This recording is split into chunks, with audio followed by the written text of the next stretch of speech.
Assalamualaikum warahmatullahi wabarakatuh. Salam sejahtera untuk kita semua. Pada episode kali ini, saya akan membantah dan mengoreksi video Flat-Earth 101 episode 12. Sebelumnya, mohon maaf buat bos darling apabila isi video ini menyinggung Anda. Tidak usah cemas dengan people power, karena yang saya lihat, people power masih mendukung Anda. Ada 7 poin yang akan saya bantah dan koreksi, hanya yang berkaitan dengan fisika dan astronomi. Banyak juga sih poin-poin yang benar dari video beliau, dan banyak juga yang hanya berisi asumsi. Tapi saya hanya mengoreksi poin-poin yang salah, dan kesalahannya ini bisa berakibat fatal. Tidak perlu jadi ahli sains untuk membantah atau mengoreksi bahasan-bahasan yang ada di videonya. Kenapa saya lakukan ini? Karena bahasan yang ada di video beliau sering dijadikan acuan bagi para flaters dalam berdiskusi atau berdebat.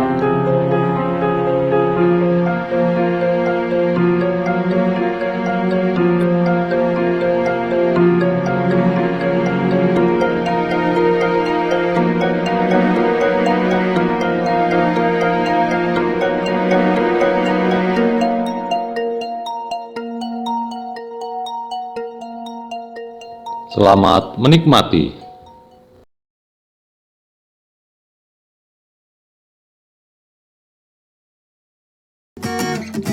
Poin 1 adalah tentang gaya tarik dan gaya tolak, di mana menurut bos darling, jika ada gaya tarik, harus ada gaya tolak. Apa benar? Mari kita simak videonya. Gaya tarik ada di kutub selatan magnet, gaya tolak ada di kutub utaranya. Oleh sebab itu, kutub utara magnet menarik kutub selatan, dan kutub selatan magnet menarik kutub utaranya. Jika kutub utara dihadapkan dengan kutub utara, magnet akan saling menolak. Begitu juga kutub selatan dihadapkan dengan kutub selatan, magnet juga saling menolak. Itu namanya penjelasan ilmiah yang bisa diukur dan bisa dibuktikan dengan eksperimen. Sekarang, kita lihat bumi versi bola. Di mana gaya tarik dan gaya tolaknya? Kalau semua benda kena gaya tarik yang namanya gravitasi, gaya tolaknya di mana? Dari video tadi, sangat terlihat beliau melakukan penggiringan opini bahwa gaya gravitasi itu seperti gaya magnet, punya gaya tarik dan juga punya gaya tolak. Padahal, menurut ilmu fisika, setiap gaya itu berbeda-beda. Di bumi ini sangat banyak sekali tipe-tipe gaya, dan dari interaksinya ada 2 jenis, yaitu gaya sentuh dan gaya tak sentuh.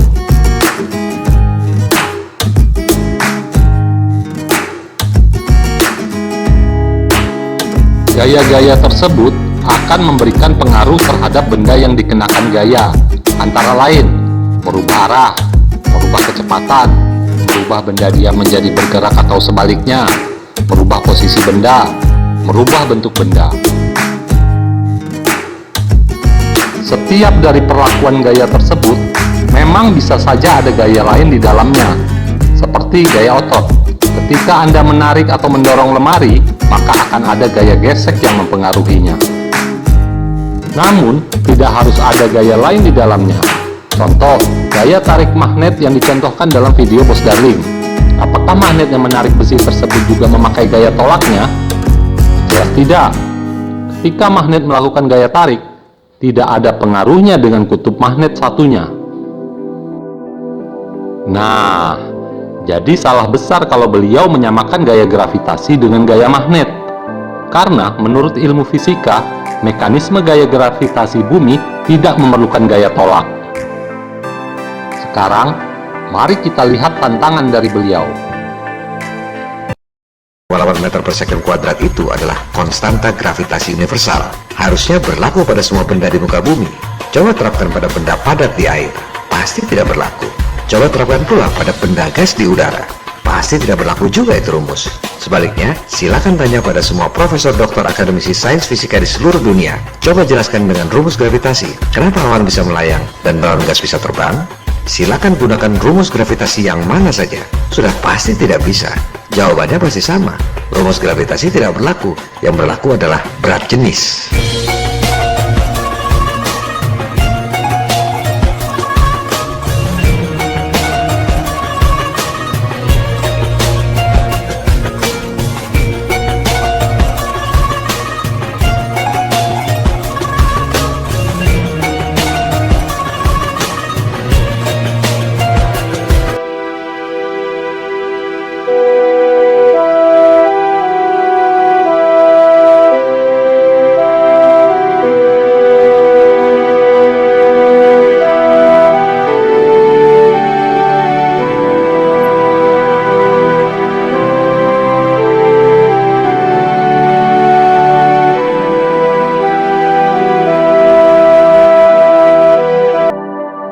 Dengan massa balon 200 kg, kita dapatkan percepatan gravitasi 9,7829 meter per second kuadrat. Apakah angkanya selalu begitu? Belum tentu, tergantung dari massa benda dan tinggi benda dari permukaan bumi. Lalu, dengan percepatan gravitasi yang sudah didapat dari rumus gravitasi, kita hitung pakai rumus Archimedes. Karena cara kerjanya sama dengan di dalam air, udara juga merupakan fluida. Untuk menaikkan balon, gaya angkatnya harus lebih besar dari berat total.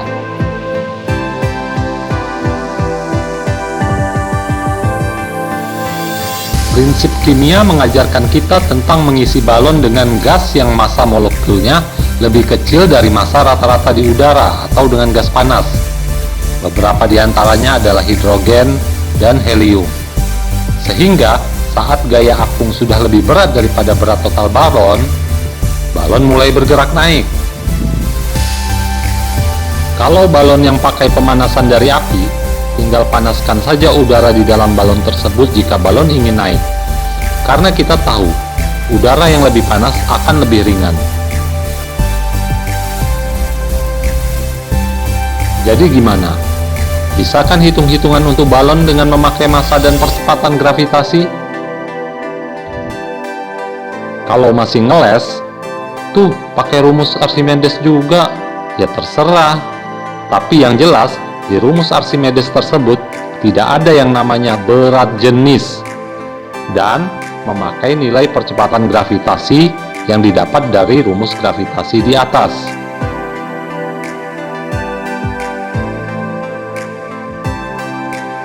Saya juga mau koreksi dua hal lagi. Percepatan gravitasi 9,8 meter per second kuadrat yang dikatakan konstanta gravitasi universal adalah salah. Yang benar adalah G dengan huruf besar, bernilai 6,67 kali 10 pangkat min 11. Berat jenis yang dibangga-banggakan dan katanya bisa membuat balon terbang, ternyata tidak ada di dalam rumus Archimedes yang tadi. Berat jenis sama dengan berat dibagi volume, di mana berat sama dengan massa dikali percepatan gravitasi.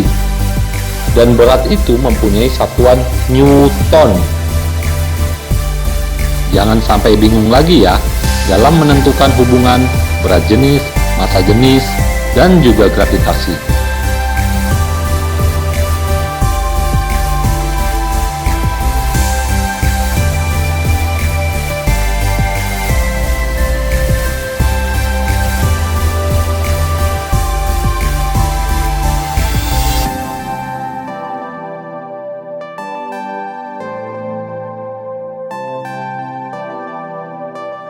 Itu hanya saran dari seseorang yang Anda bilang mempunyai ego yang tinggi.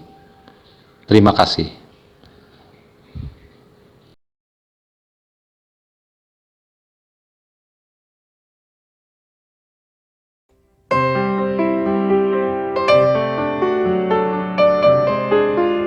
Terima kasih masih bersama dengan saya. Pada sesi kali ini, kita hanya akan membahas tentang garis lintang 75 dan 90 derajat pada Gleason map. Map, titik lingkaran itu, kutub utara, menurut versi globe adalah 90 derajat lintang utara. Kita ikuti garis-garis lintang pada peta flat earth. Dari ujung kutub utara 90 derajat, sampai ke khatulistiwa persis 0 derajat. Artinya, ada 90 derajat lintang utara. Sekarang, kita ikuti garis-garis lintang selatan, 15, 30, 45, 60, dan wow, berhenti sampai di situ. Tak ada 75 derajat lintang selatan dan tak ada 90 derajat lintang selatan. Apa artinya? Artinya, sebenarnya dari khatulistiwa ke ujung selatan itu tidak pas 90 derajat. Tapi oleh para globers ditambah dengan menarik dataran Antartika ke 90 derajat lintang selatan supaya bisa pas jadi lingkaran bola.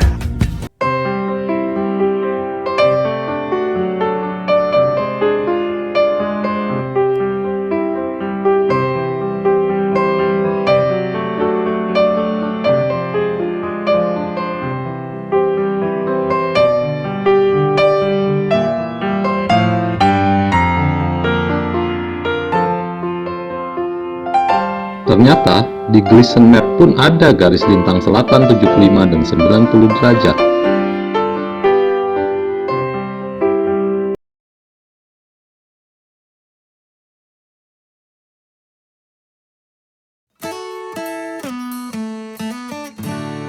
Terima kasih masih bersama dengan saya.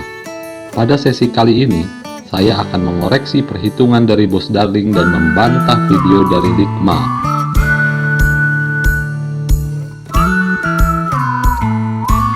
Perhitungan dari Bos Darling tersebut sudah benar, namun ada miskonsepsi dalam menerapkannya.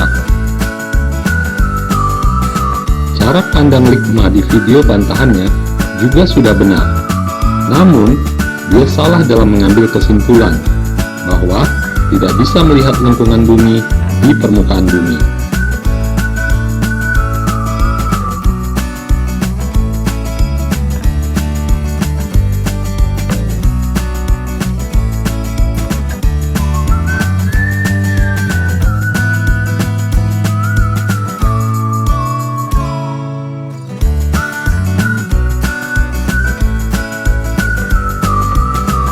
Sekarang saya beberkan saja perhitungannya.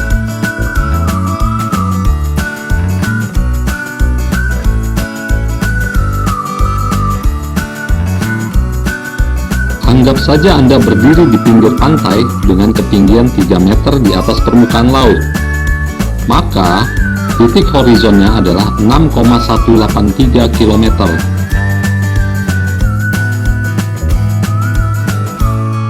Kemanapun arah Anda memandang, titik horizon akan selalu sama jaraknya. Berarti, titik horizon atau garisnya itu membentuk lingkaran dengan radius 6,183 km.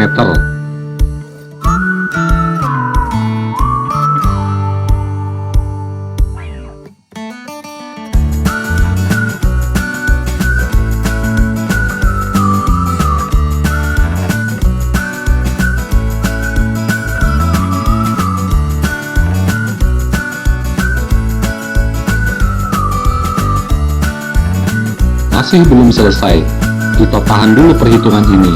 Yang penting kita sudah mendapatkan jarak AB 8,744 km. Nah, sekarang kita lihat hitung-hitungan dari Bos Darling. Apakah Bos Darling selalu benar? Jika betul bumi berbentuk bola, harusnya air turun 20 cm di kedua ujungnya. Ini baru namanya pembuktian dengan eksperimen, bukan dengan foto-foto atau video.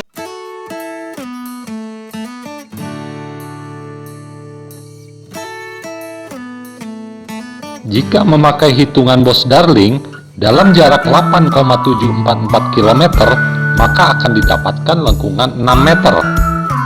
Sebenarnya hitung-hitungan dia benar, namun salah dalam penerapannya. Dia beranggapan seharusnya air atau lengkungan turun di tiap ujungnya sebanyak 6 meter. Padahal sebenarnya 6 meter tersebut adalah drop di titik akhir.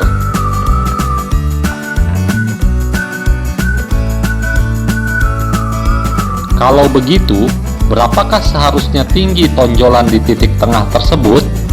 Mari kita berhitung lagi.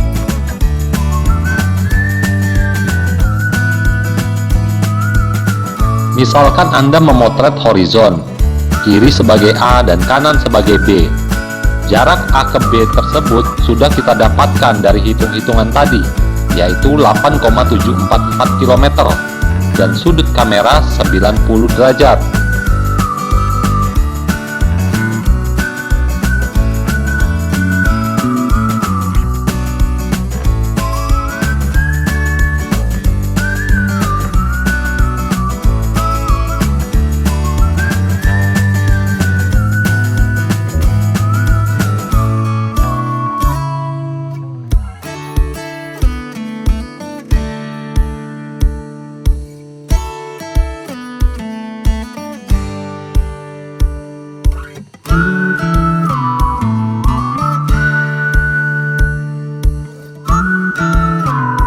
Didapatkan hasil, berth atau tonjolan pada titik tengah tersebut adalah 1,5 meter. Artinya, titik A dan titik B turun sebanyak 1,5 meter dari titik tengah. Ada lengkungan kan? Lengkungannya tidak selebay yang dihitung Bos Darling dan juga tidak datar seperti yang dihitung Ligma. Nah, sudah tahu kan cara hitung-hitungannya? Sekarang tinggal cocokkan hitung-hitungan tersebut dengan fakta. Itu baru 3 meter loh di atas permukaan laut. Gimana kalau 5 km, 10 km, atau 50 km? Mari kita lihat.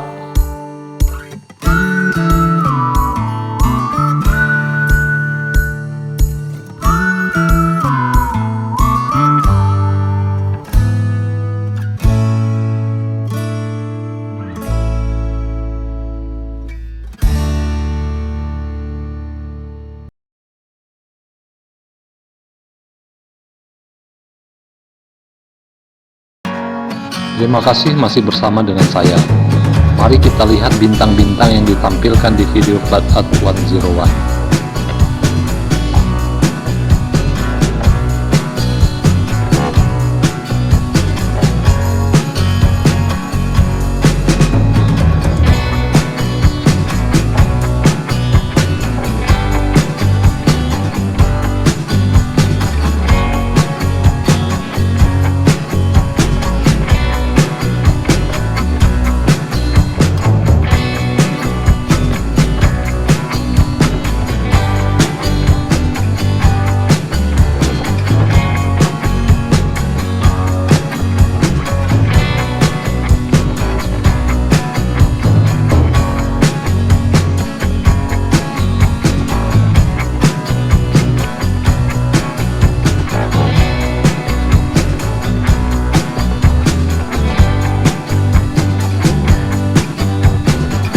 Contoh pengambilan video yang tidak fokus.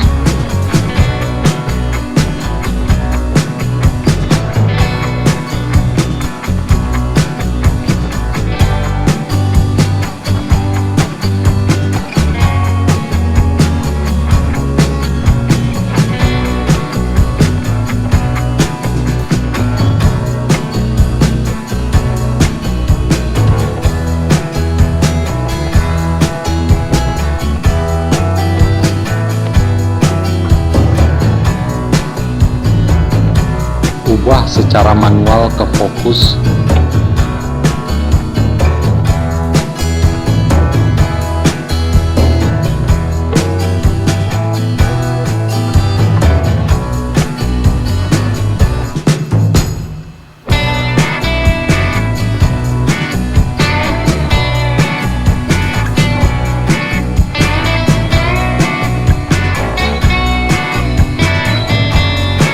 Sekarang sudah fokus.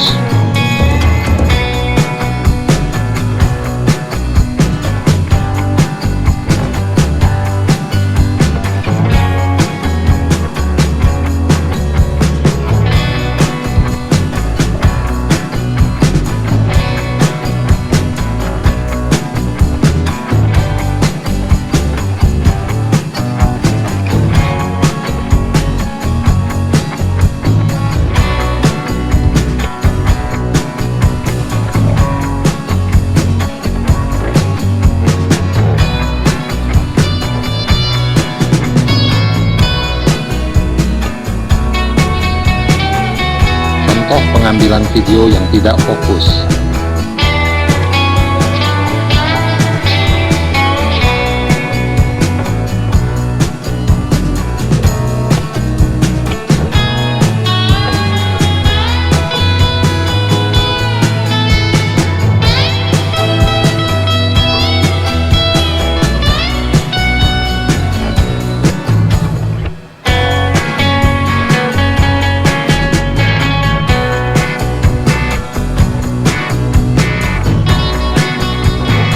Ubah secara manual ke fokus.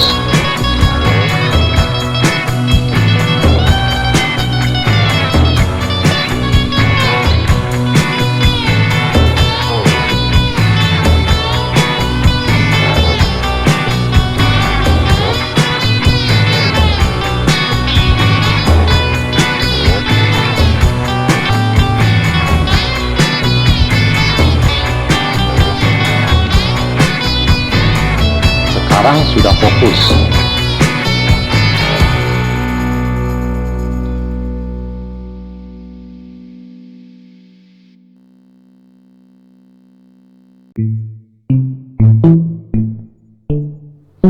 Ubah secara manual ke fokus.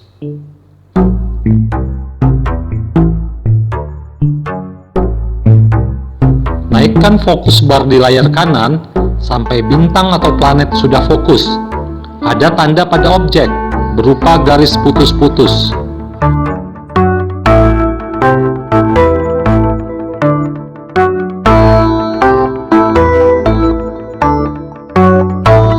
Sekarang sudah fokus.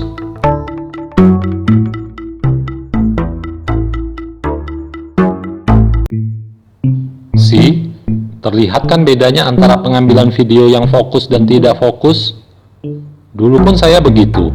Salah dalam pengambilan gambar bintang yang tidak fokus. Bahkan, sempat masuk ke videonya Bos Darling, karena saya lupa tutup videonya di YouTube. Mohon dimaafkan.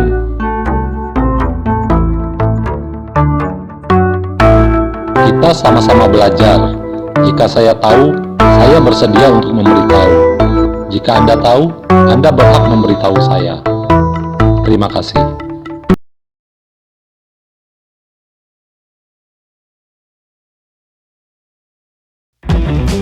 Terima kasih masih bersama dengan saya. Pada sesi kali ini, saya tidak membahas tentang bulan yang bercahaya sendiri atau dari pantulan sinar matahari.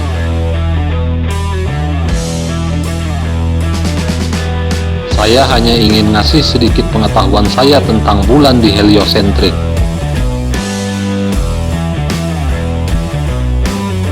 Kita simak dulu videonya berikut ini. Perhatikan bagian bulan yang tak bercahaya. Mana mungkin itu bayangan bumi? Jelas sekali itu adalah langit yang ada di belakangnya. Mana ada bayangan berwarna biru? Bulan tampak transparan. Kadang bintang terlihat di bagian badan bulan yang transparan. Saya tidak mengerti, apakah memang beliau tidak tahu fase bulan dalam heliosentrik, atau karena beliau sedang melakukan penggiringan opini. Di dalam teori heliosentrik, fase bulan adalah bentuk bulan yang selalu berubah-ubah jika dilihat dari bumi. Fase bulan itu tergantung pada kedudukan bulan terhadap matahari jika dilihat dari bumi. Bisa disebut juga aspek bulan.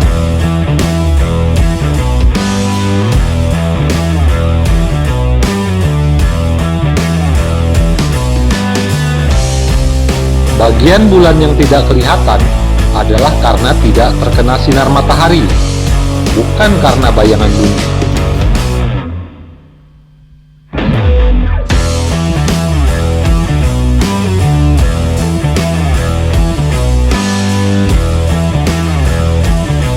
Khusus buat new moon dan full moon, kenapa setiap bulan tidak ada gerhana matahari atau bulan? Karena posisi bulan mengalami inklinasi maksimal 5,14 derajat. Jika dilihat dari skala, inklinasi sebanyak 1,5 derajat pun tidak akan mengalami gerhana.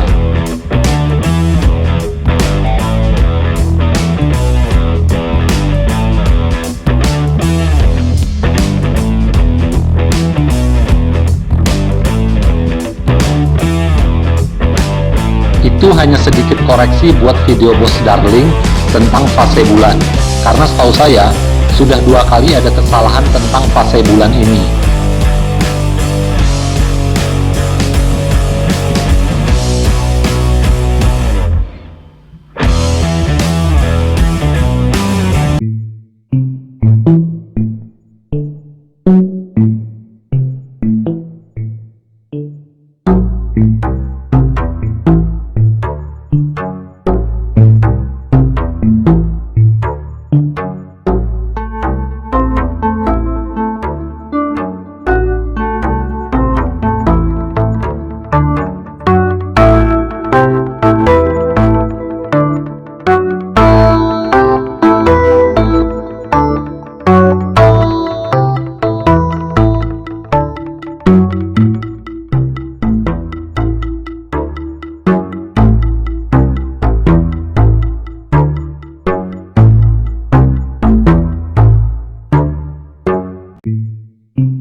Kesimpulan dari 2 poin di sesi ini ya, fase bulan itu bukan karena bayangan bumi dalam teori heliosentrik.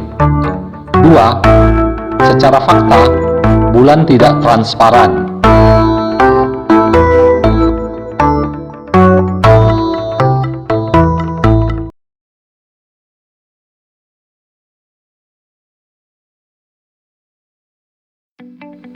Terima kasih masih bersama dengan saya.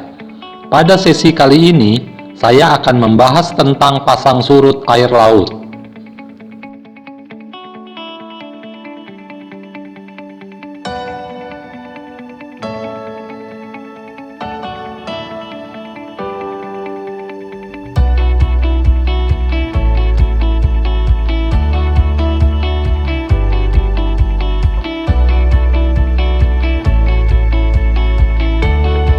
Pantangan rumus gaya gravitasi.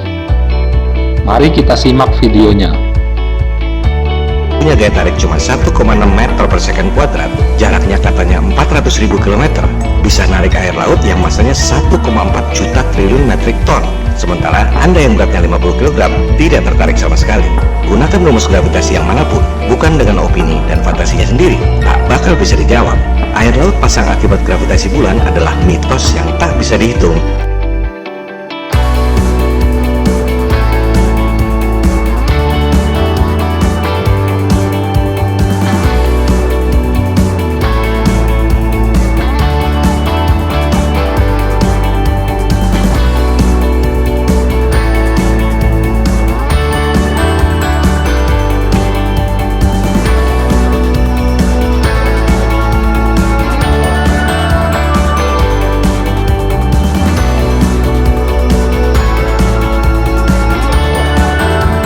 Massa benda berbanding lurus dengan gaya.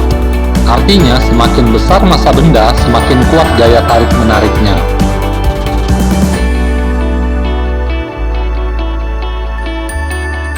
Sangat jauh perbedaan gayanya. Wajar kan kalau air laut lebih ketarik oleh bulan dibanding manusia?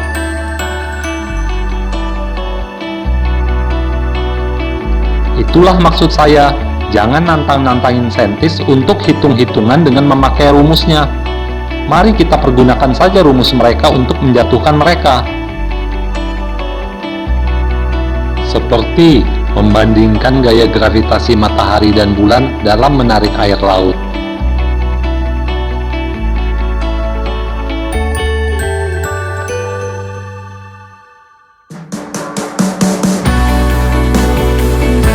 Gaya gravitasi matahari 173 kali lebih kuat daripada gaya gravitasi bulan.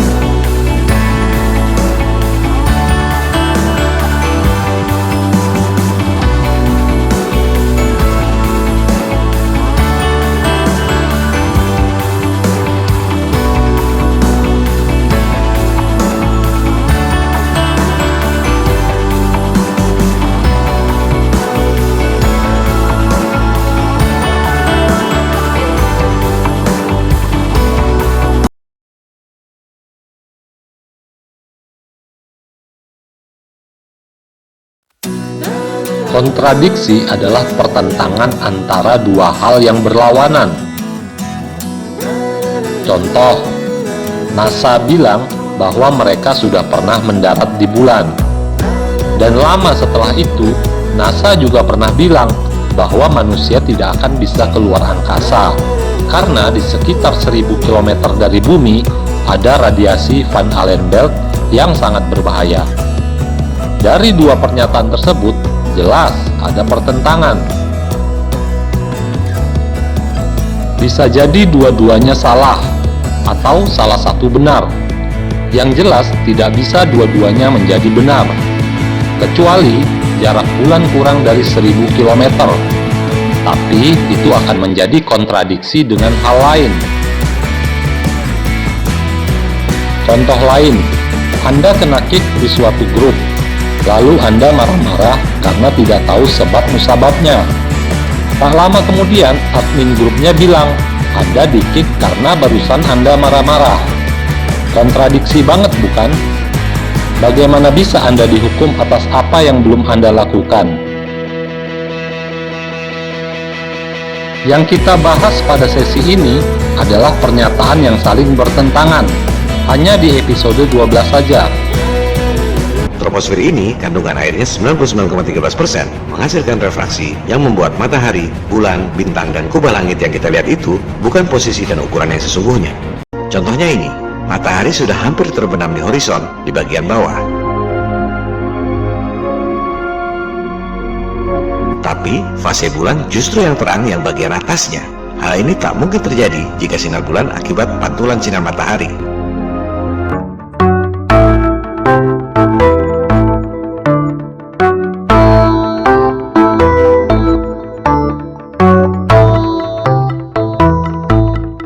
Contohnya soal gerhana yang diajarkan di sekolah. Teorinya, gerhana bulan akibat masuk bayangan bumi. Ada bayangan umbra dan penumbra. Kenyataannya, mana ada bayangan mengecil.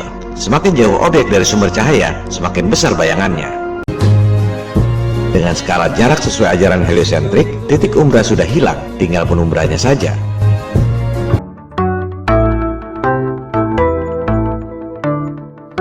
Jangan ada kontradiksi di antara kita.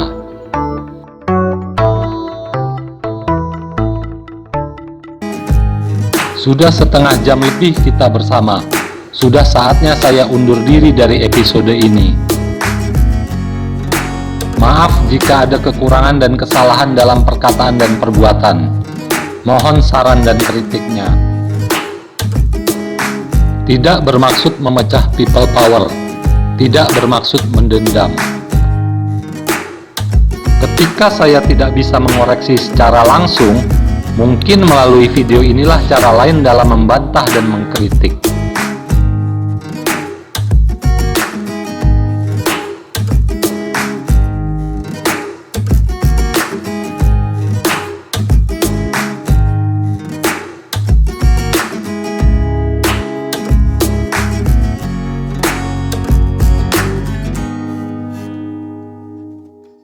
Save people power.